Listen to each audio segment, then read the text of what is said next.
Many of us have experienced the frustration and heartache of watching our parents or grandparents struggling with aging issues. For others, dealing with the impact of dementia can take a heavy toll. If you find yourself in this situation, you may need help finding the resources you need. That's when Age Well Arrowhead can step in and help. Here to tell us more about the services it provides is Kim Heilman, Program Director for Age Well Arrowhead, and Peter Hafton is the Training Coordinator for Age Well Arrowhead. And thanks to both of you for being here. Thank you for having us. Appreciate it. Kim, Age Well Arrowhead is a relatively new organization. So for people who may not be familiar with it and what it does, can you just kind of give us the short course? Sure, absolutely. We've been around since about 2015. Our goal as an organization is to provide services and supports so that our aging friends and family can stay in their homes longer, thereby extending their resources.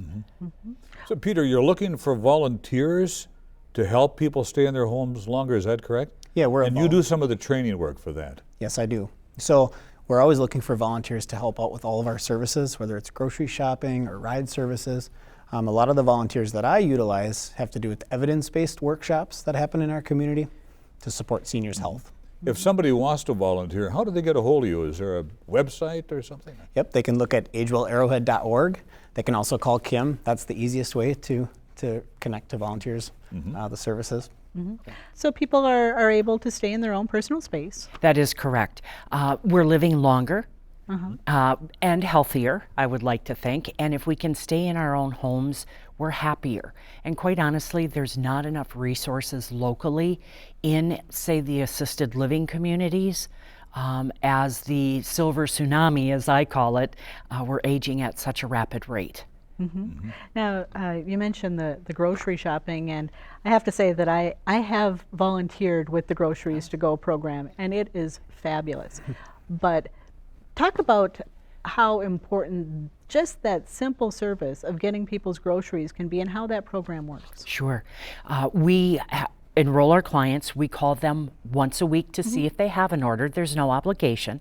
That serves as a social interaction and a touch point. Then we grocery shop and deliver based on where you live in proximity to the stores we use. We also deliver. We can help put those groceries away. And again, that's another social interaction and a touch point with that client. Many of our clients have no one living near to them doing the wellness checks. We notice a decline or changes over time, and then there's a process for the volunteers to let us in the office know, and then we have a course of action. You bring up a good point. So you actually provide wellness checks for individuals? Yes, we do. Yeah. And I would assume too then that if a person has a volunteer coming to their home with some regularity, maybe the same person, they must form a relationship. How important is that? Incredibly important. Some of our aging friends and neighbors are very isolated in their own homes. They can't drive anymore. They can't walk to take a bus. So by having that volunteer interaction in the home, whether it's our companion program or grocery shopping or transportation to and from medical appointments, they form that bond. And we have one volunteer who has said that this particular client has become her second grandma. Really? And that she's learned more from her than anyone else. Peter, you mentioned evidence-based training. Explain that term and what kinds of training might fall into that category. Yeah, one of my roles at Age Well Arrowhead as the training coordinator is to set up the evidence-based workshops. That can be workshops like Matter of Balance, Living Well with Chronic Pain, Living Well with Diabetes. And the reason they're called evidence-based is because there's a number of different pieces of information that are collected. And so in the beginning of the workshop, the participants will take a pre-survey, which evaluates their health. So they'll rate their health and whether they feel like they're fearful of falling or their health is poor. Then they'll complete the workshop, and we also ask them to do a post-survey. And so we hope that they'll have gathered all kinds of information throughout the workshop, and then they're feeling more confident with their health. And so all of that information is gathered and then put into a database collected through the state of Minnesota through the Juniper Health Network. And you can log on and really kind of evaluate that as a trainer as well as managing the program. And then do you use the information that's gathered also in terms of trying to identify programs programs that Age Well Arrowhead offers that might be a good fit for them too? It could be used that way. We could identify somebody who, maybe needs some more help with their chores at home or things like that. But also I use those to identify other classes that they might be appropriate for, if they're struggling with diabetes or if they've had a fall, to invite them to a class.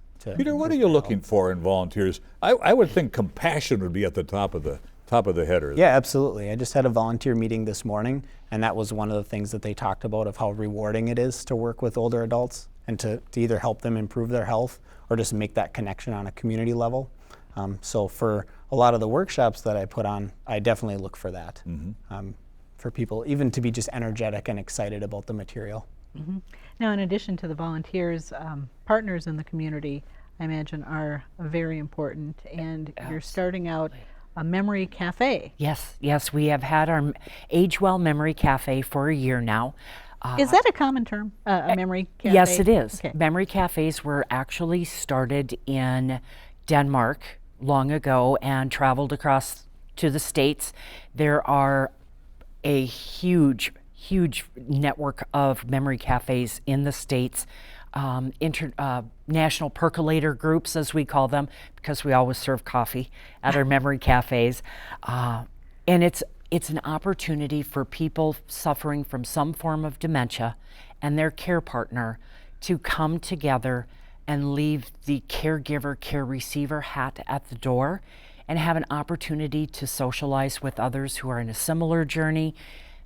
There's no stigma. It's just fun. This morning we were out on the St. Louis River excursion with our group. Nice. Had a great time. And you're going to be having some upcoming memory cafes at the aquarium. Yes, we are. We were very fortunate to have a private supporter funder gift us, and we will be holding September through December memory cafes at the Great Lakes Aquarium with customized programming. The first week is snakes, turtles, and gators, oh my. Oh my. And so we've got a lot of fun activities. It's a bit of classroom, it's some arts, it's tactile.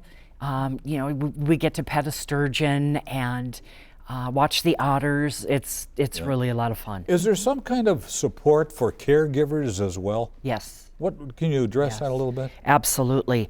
Caregivers do a wonderful job, but they're often unsupported.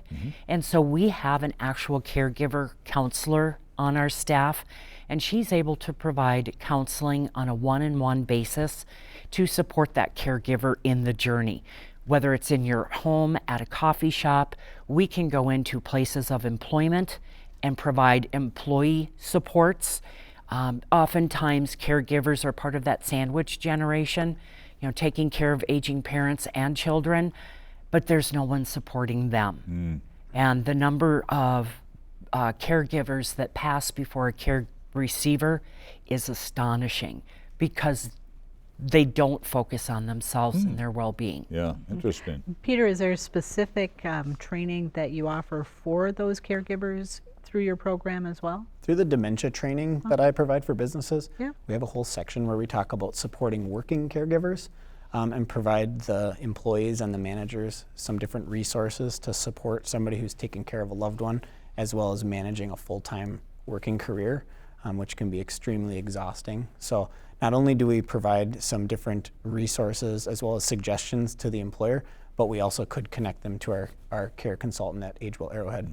When you talk about doing dementia training with businesses, is it primarily to train them how to respond to dementia problems within their own employees and families, or is it how to respond to customers who come in who might be having those issues? Primarily, it's the customers.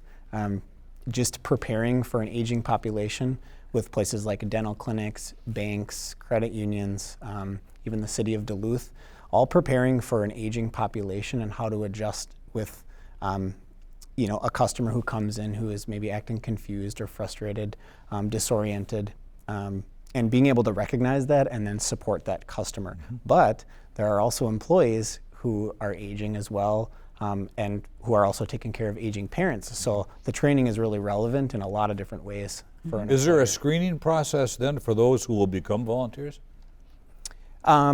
That would be a question for Kim. Yeah. Okay. Yeah. Yeah. There is. There's an application on our website, Denny, or anyone can call 218-623-7800 and connect with me. There is an application. We do background checks because of the audience Sure. that we work with. And then it's really finding out what you as a volunteer want to get out of the experience and then matching that with what we have as an opportunity. It can be 1 hour a month, or 3 hours a week. It's what you want, because we want it to be fulfilling for you and the client. And when you say clients, do they get referred to you, or do they sign up on their own? How do you get those people tapped into your services? Through a multitude of different ways. We have a lot of physician referrals, especially for people who have been recently diagnosed with a memory loss. Churches, United Way is a good referral partner for us. There's really no end to that resource. Can you run down some of the services the volunteers do provide? Absolutely. As Julie mentioned, we grocery shop and Right. deliver. We provide transportation to and from medical appointments, or to run errands, or to go to Dairy Queen if that's Sure. what you want. Yep. We have snow shoveling and lawn mowing. We also have a program called Transitions, where when you have lived independently as long as safely possible and you need to make that next move, I can help find a location, tour facilities, help with realtors, all of the moving parts that go into that. I don't want to interrupt, but we have about 30 seconds, and I know you want to talk about your fundraiser coming up. Absolutely. Absolutely. We are hosting our first ever fundraiser called The Art of Aging, September 26th at Northland Country Club from 5 p.m. until ? As I'm sure it's going to be great fun. Lots of local artists and beautiful craftsmanship. All of the proceeds will support our transportation program. Tickets are available. You can just give us a call. All right, Kim, Peter, thank you so much for coming in, and thank you for the work that you're doing to help folks that we all know and we all love.